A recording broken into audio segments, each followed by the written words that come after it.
Hello folks, this is Bob Percy. If you can hear me, please raise your hand. Thank you. Well, welcome to the Mass Consciousness program today. We're going to be quite busy. I just want to alert you that we're having a storm in the area, and if for some reason the system drops out, don't go away because I have backup, but I have to switch over to a different system. Having said that, let's get started. Every time we do one of these, for those of you who are new, we try to involve the angelic realm, and we're going to do that today. And I'm talking about the Creator's angels. They help us very oftentimes to get through some very difficult healing sessions, whether those are individual or part of the free healing program or part of this mass consciousness. It's a real thing. So let's get started. What I'd like you all to do is to just take a deep breath and hold it, and then read the following together. With our spirit and the divine love that is within us, we join together with the Creator's angels, supporting us as one group energy, providing service to humanity. Now let your breath out, and just sit for a minute and feel the connection that's being made between all of us. Now you have a questions box, and you can jot down answers to questions that I ask you, or you can ask me. I'll try to get everything answered as we go through this together. How many of you can feel the energy swirling? Either put your hand up or say so in your questions box. Say yes or no.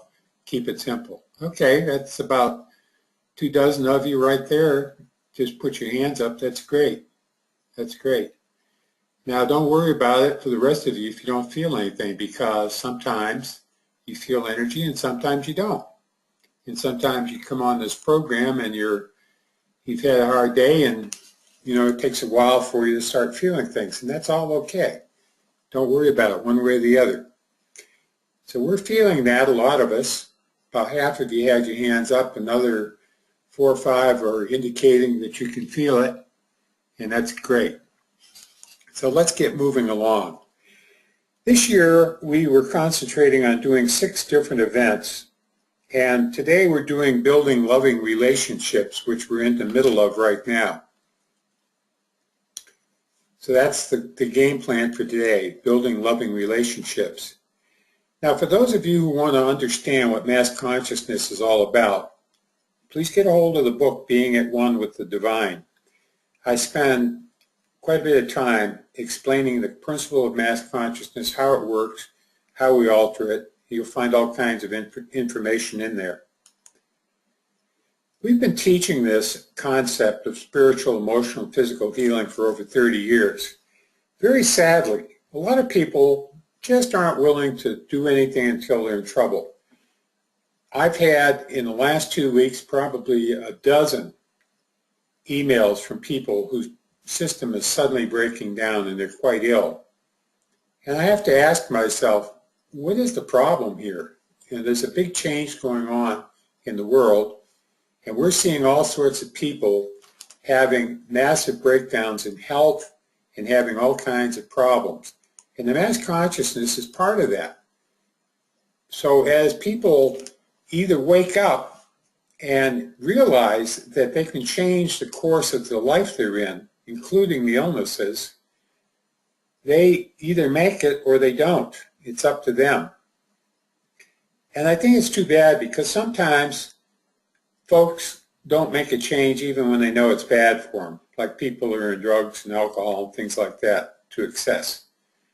So I'll just ask, maybe that applies to you, does it? Think about it, because now's the time to get moving and change how you're operating. Now, this whole idea of building loving relationships sounds really cool, doesn't it? But it leaves unanswered the question, how do you really get to that point? Well, everybody has experienced all kinds of adversity in your life. Each one of us wants to feel loved, and we want somebody to love, and we want to be loved just the way we are, not by changing or meeting somebody else's expectations, but just us as we are. Now the problem is, what happens is that people run into all kinds of unloving behaviors. You run into instances with people that you're dealing with at work or in your family or in the street, whatever it is. And so it's not only our behavior, but also their behavior that blocks that loving relationship from even developing.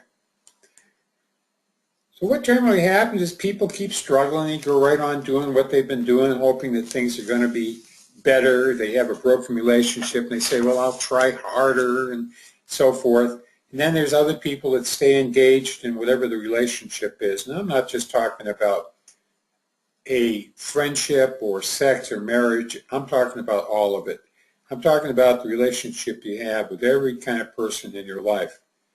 And all that happens is we see evidence everywhere where there's cheating partners that aren't being fair with each other. There's broken trust issues. Once that happens, it's very hard to get it back. A lot of people feel abandoned or misused. A lot of them feel lying and deception is part of it. And all of that is true, and it affects each one of us. Now, when these things happen to us, we become untrusting. We feel depressed. We feel very disillusioned with human beings. We kind of walk away from people. We want to pull back and not have to deal with it. And that's what's going on. In every relationship, there's really two components that you want to be aware of.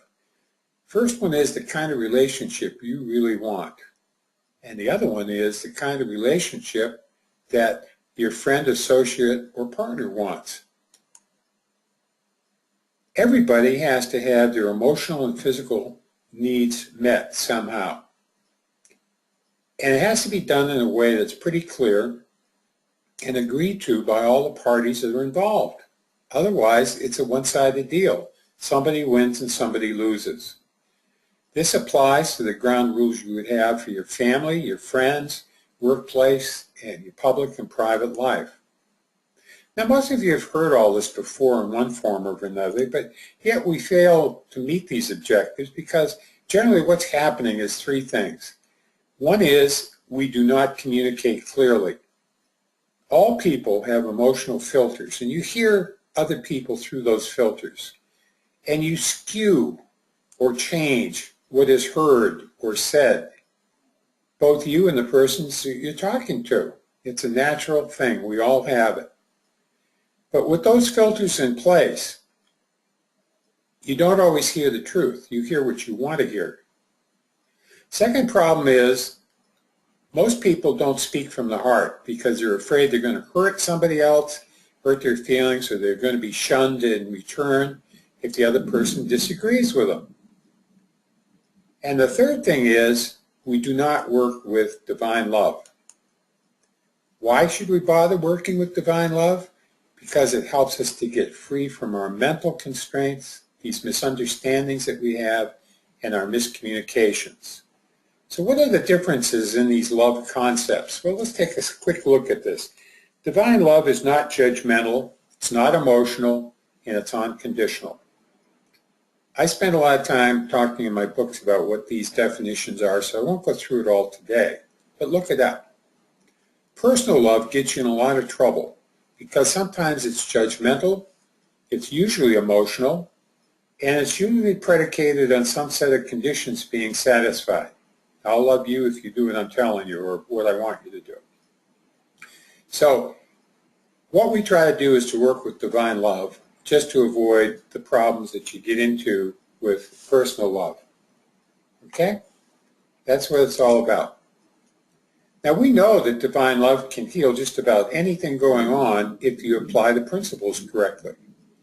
I hear a violent storm raging outside, so I might get cut off here, but don't go away. I'll be back. But I ask you the question, what would happen if we set the stage for future behavior in ourselves and other people so that we can, if we want to, we can build lasting and loving relationships with our friends, families, and other people in our life? That would be pretty cool, wouldn't it? And let's not limit ourselves either. Let's include everybody else on the planet who wants the same things we do. Why not? Well, if we do that, then people are going to be able to take whatever steps are necessary to build these loving relationships without struggling through everything. And we can help build these relationships by changing the mass consciousness. Our intention in World Service Institute is to try to establish a baseline whereby people can learn to live predicated on living a life of divine love. Doing it all the time, not just in healing or not just in mass consciousness, but trying to take those 3 points rather than the personal love. And if we do that over time, we're going to eventually get back to that state that we have been teaching called being at one with the divine. Now we're going to do 2 different kinds of petitions. One is for awareness and the other is for healing. It's going to take some time working with the angels to get all the energy built to deal with these. But what we do is we go as far as we can, then we ask the angels to complete the task. Little background for some of you who are new. About half the people on the program today are new. All thoughts are energetic bundles, and they collect in space. They gather together in like amounts. So people think about one particular topic, have a great big bubble of all the other people thinking about that same topic.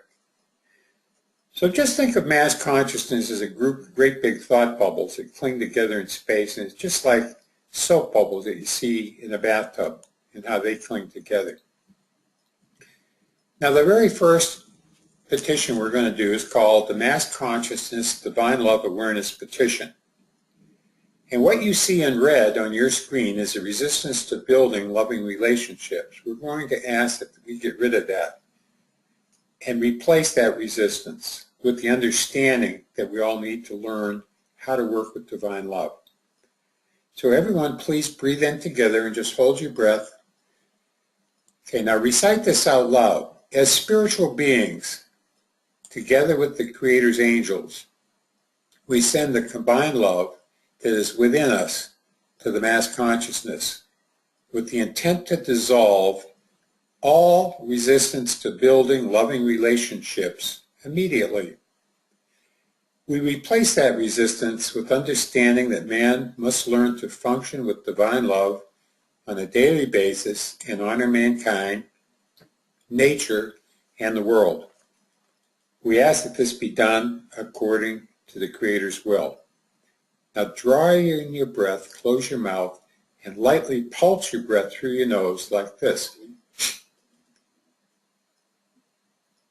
Now we're going to sit for a few minutes. I want you to feel this because you're helping other people, but you're also helping yourself. So see what it is you're feeling.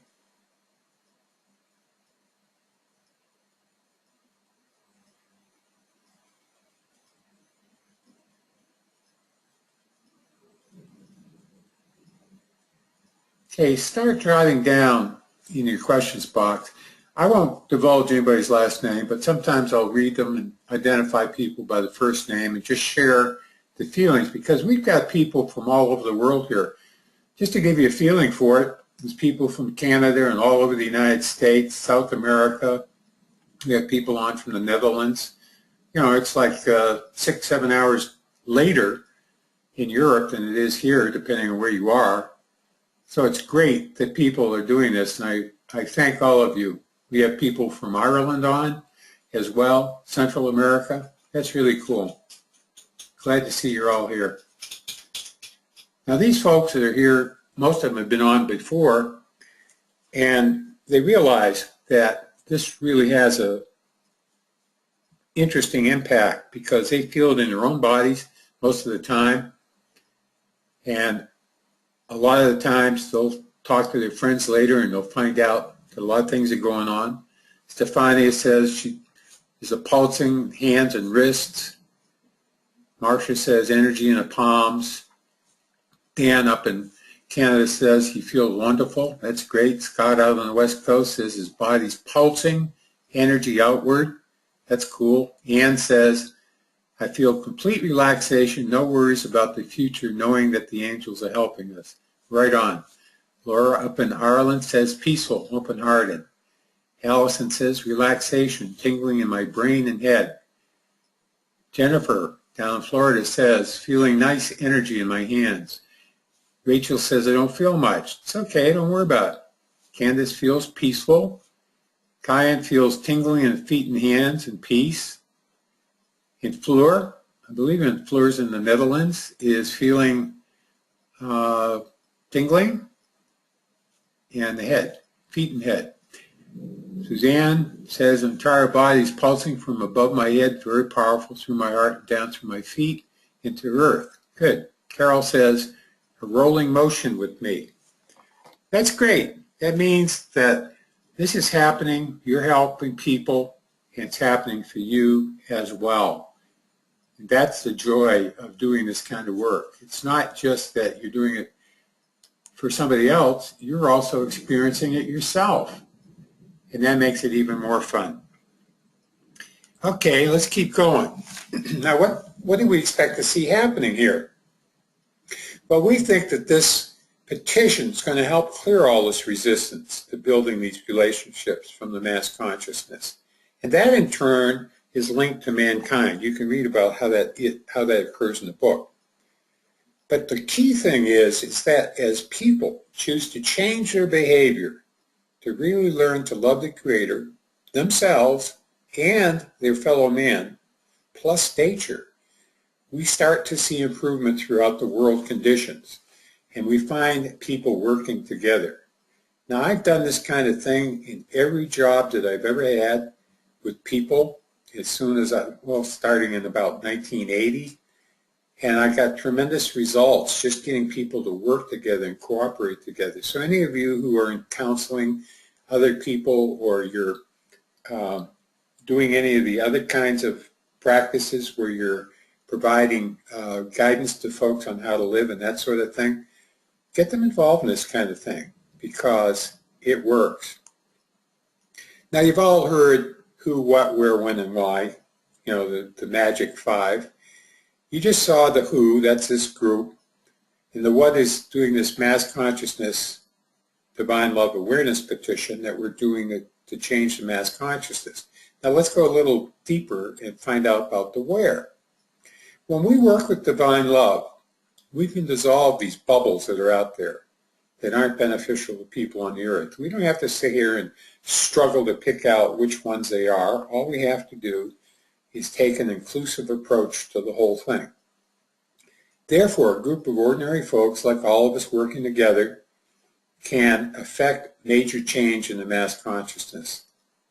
And that result starts to help people to become aware of the need for changes in their own behavior. It's kind of like a feedback mechanism.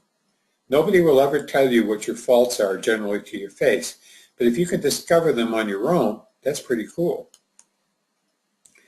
Now the when is right now. We're doing it in this program. And the why is very simple, because as you look at the chaotic conditions throughout the world, we quickly realize that there really aren't very many human solutions available out there. That's why we're implementing these spiritual solutions in the form of petitions. Here is the second petition. It's called the Mass Consciousness Divine Love Healing Petition. And we're going to start to involve other people in this, other people that are alive throughout the world. Why not? Let's get them all involved. We can do that spiritually. You don't have to be on a telephone talking to them. You can do it by intent. We're all connected as one group family, spiritual beings, brothers and sisters of the Creator, children of the Creator. The whole concept ties us together. So let's draw in our breath and do this petition together. And when you're done, I'll say, just close your mouth, breathe in and pulse. We'll do the same thing. Do it aloud, please. As a spiritual group, we send divine love to every living person and ask them to join us spiritually in implementing this petition. We ask that the Creator fill all people with divine love and heal their systems of any resistance to building loving relationships according to the Creator's will. Now breathe in, close your mouth, and pulse through your nose, lightly, once. Now I can feel energy pouring forth on this one. How about you guys? What are you feeling?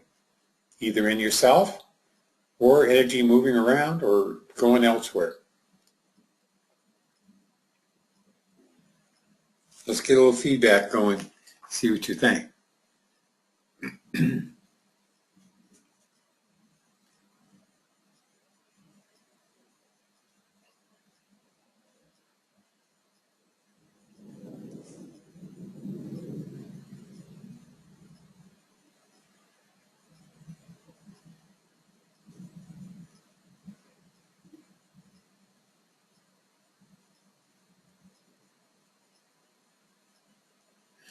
An interesting note here from Suzanne. She says, I did this as a coach, and it was a key to our becoming the best team in the country in a short period of time. Without that much talent or the leeway for anyone to get injured, it was miraculous. Yeah, it really is. You guys can all form your own groups and do this kind of thing. Good for you, Suzanne. Okay, Laura up in Ireland says, lots of energy flowing. Fleur, Netherlands says, in myself and outside. Okay, Suzanne says, very heavy pulsing, but very loving. Marcia says, feel energy moving all over, especially in my hands and head. Good. Krista up in New York says, a wave of energy, mainly in myself. Good. Jody says, I was very tired from being at a dowsing conference for the past week, and now I'm feeling more energy. Good. Stefania says, lots of energy flowing. And thunder. Yeah, thunder here, too. Danny up in Canada says, I feel uplifted. Just try not to float out of your chair, okay? Jennifer says, feeling the energy head to toe. Good. Lilith says, feel as if many people have stopped in their tracks to accept love. Interesting. They're feeling it. Scott says, still pulsing. Good. Ann says, I feel a temporary chillness in my arms and torso. Great. So you see, everybody in the world that's on this program, wherever you are, thousands of miles away from each other, we're all feeling this. And that makes it very real for the people that are hearing this for the first time. And also for people that have been on before and always get those nagging doubts and you wonder, gee, is anything happening? Now, I want to tell you a little something while we're sitting here. Get on our website if you're having a problem trying to heal. All this year, I'm teaching the At-Oneness healing system based on my latest book, not teaching other stuff. It's different than what you experienced in the past. So if you haven't been on one of these, be aware that there's one coming up. There's actually 3 of them coming up next week. They're all the same, different days and times. But what I was going to say was that one of the problems people seem to have is really being able to let go. And that's a natural thing too. It's kind of like we're afraid to just reach out to the unknown and really turn our life over to the Creator and just say, okay, I can't go any further based on what I know how to do. I ask that my free will be aligned with the Creator's free will, and the best way I know of doing that is to just simply say, I release my free will to the Creator and the Creator's free will. And if you're having a little trouble with the wording on that, on our website on the far right-hand tab is the word more, M-O-R-E. Click on that and you will find healing tips that I put in each month when I send out an announcement. And the last healing tip talks about this business of free will and how it gets us jammed up. So take a look at that if you're having healing problems. Now, if you want to get into more of a training aspect, we've done a number of these books. There's 4 of them. Read them from left to right. If you're interested in learning more about this, Get Being at One, that's your current Bible. Surviving Chaos gives you a lot of the technical stuff, is how things were originally conceived and worked out and tested through our laboratories and the like. The other 2 books, Apply Your Birthright and Accelerate Your Spiritual Healing, will give you a lot of good pointers on how to advance your own healing more rapidly. And also, if you want to form your own local groups in whatever country you're in, you'll be able to do this. We have people all over the world now that are doing a lot of this stuff on their own, and that's great. My job is getting done. I'm here to try to help other people make those leaps, both in understanding and ability to move forward. I want to thank you all for being here today. If you haven't been on one of these at Oneness Healing webinars, don't miss out, because we're going to continue teaching. I'm probably going to add another 15 minutes to the ones I'm doing next week. And I'm going to show you how to speed up your healing, even beyond what some of you may have experienced, have already been on. And if you've already been on in that Oneness Healing program this year, not last year, this year, then join us again for free. If you haven't been on, it'll cost you a few bucks, but that's okay. It's well worth the time. Okay, we're open to questions. If anybody has something they'd like to ask, just let us know, and I'll try to respond to it. Lola Beth says, is the upcoming webinar different from June's? I'm going to add one more thing to it that you might want to sit in on. A lot of it is a repeat, and each session next week is the same, okay? It's all the same. But I'm going to show you another technique working on chakras that I haven't taught before, revealed to people, because I want people to understand what's going on, and you got to sort of, you know, walk before you run, that kind of thing. All right. Anybody else got a question, throw it up on the question board here, and I'll try to respond to it.